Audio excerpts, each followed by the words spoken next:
David, the recent Citizens United case has really infuriated activists. They believe that it's going to lead to a lot of special interest money and corporations and special interests dominating elections. What could be done about this? Well, unfortunately, I think there's only 5 people in the entire country that really believe that corporations are people. Unfortunately for us, they all happen to be on the Supreme Court. It's going to take time to deal with this, and I think this is one reason why we need to have a Democratic president for another 4 years, so we have an opportunity to change that balance in the Supreme Court. And eventually, we may have to have a constitutional amendment to make it very clear. I thought the Founding Fathers were quite clear on that, but I'm not a constitutional scholar. But in the meantime, we're going to have to deal with the fallout from that, and that's the unlimited amount of spending of corporate money to try and influence elections. It's going to make the candidate fundraising irrelevant, because it doesn't matter how much money we're able to raise. Corporations will always be able to spend more, and it's going to be a horribly corrupting influence in our system until we can get it fixed. So I don't quite know what the answer is to it right now, but we're going to have to fight back with corporations and make sure that voters understand that giving First Amendment rights to corporations is playing havoc with our political system. David, how would you address it? Well, I feel like the Supreme Court decision was a very naive decision. We're seeing the effects of it now. We're seeing money flood into campaigns at the presidential level, and that's just going to trickle down to, it's already in the United States Senate races and congressional races. And we don't know where this money is coming from. We don't know if this money is coming from overseas. There's no transparency. It feels like dirty money, and the Supreme Court made a big mistake in this decision. And until we have more Supreme Court judges that understand this, I think we're going to have to live with it for the time being. Steve, what would you do? Well, first, I think we need to try to point out to the residents that this decision will go down in history as bad as the Plessy versus Ferguson decision that said separate but equal was constitutional back in 1896. And it took 60 years before you got the Supreme Court to reverse that decision. I suspect this is not going to be an easy decision to get reversed.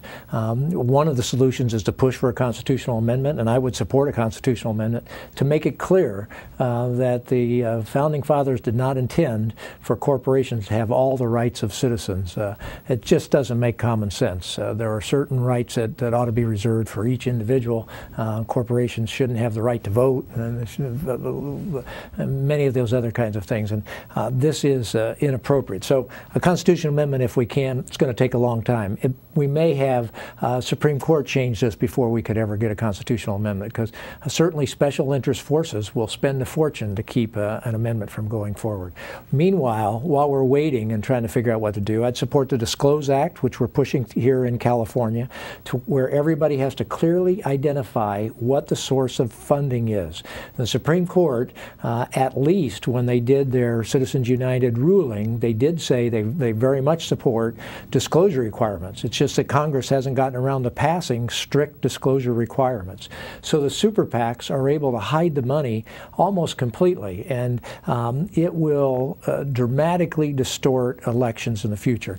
I think that the concern that I have is this, and that is that the people who make the rules will end up controlling the game, and the more that we have corporations able to influence the rulemaking, the laws of this country, because of the super PACs and the influence that they have, the harder and harder it's going to be for us to ever reverse their influence. So this is a dangerous time in the United States.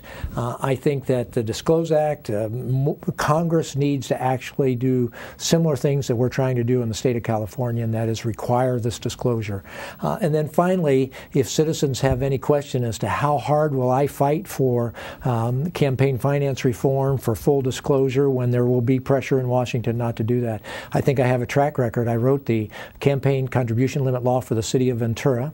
The city council voted 5-2 to not adopt that. We took it to the citizens, and 80% of the citizens on the ballot voted for it. When I got on the Board of Supervisors, I voted for that. It will be a top priority for me to push for campaign finance reform and full disclosure if I'm fortunate enough to be elected to Congress. Our next question comes from the Democratic Party, like all the questions tonight.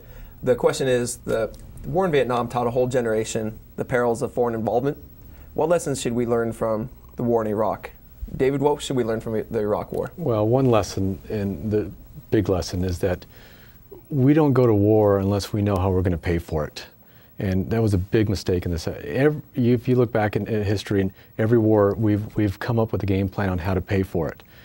We waged 2 wars at the same time with a credit card, and then now we're wondering what happened. Iraq was I believe, a terrible mistake.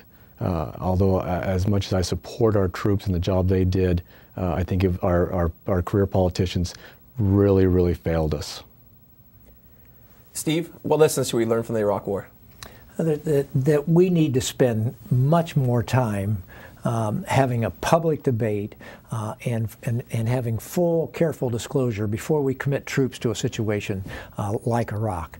Certainly, we're asking for the ultimate sacrifice from those troops, and we have remarkable troops. We are investing that blood, the most precious thing that we have, and the actual treasure, the indebtedness of the United States. Those are 2 valuable resources to move forward, and to do it without vetting the issue properly. There was no reason to rush into an invasion of Iraq. There was no imminent threat, and it was obvious once we got there that that was the case.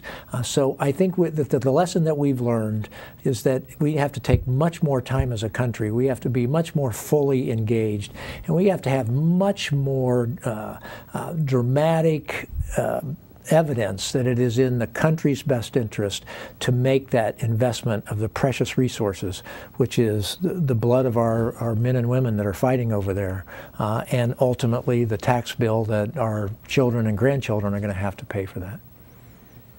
What lessons should we learn? Well, war is the most serious thing, an act that Congress can take, and this is where I think it's important that we have people there that are asking the right questions. I fault the Democrats have voted for invading Iraq just as much as the Republicans, because I think we didn't ask the right questions. We didn't stop to think about what are we sending our young men and women into, and is it fully justified? And furthermore, how costly is it going to be? Because we ended up needing to occupy 2 entire countries at the same time, which is a major reason for the hike in our national debt. When I was an industry representative working on civil space programs, one of my jobs was assessing the Defense Department program, looking at their space programs and their top-line budget. And I remember so clearly back then, this was only some 7 years ago, the defense budget was $365 billion. It was half the discretionary money that Congress had to deal with. And I remember thinking how huge that was. It has since more than doubled. We're spending over $700 billion in the military, mostly for boots in the ground in foreign countries and occupations. So we really need to step back and reassess our entire foreign posture, because we do need to fight terrorism, but we have to stop and think for a second, is putting boots in the ground and occupying other countries the best way to combat it? Or do we bring our troops home and start being a lot more targeted in the way we go after terrorism? So the bottom line is, I could draw a straight line from 9/11 to Afghanistan. I think there was some justification in going there. Maybe not all the right questions were asked.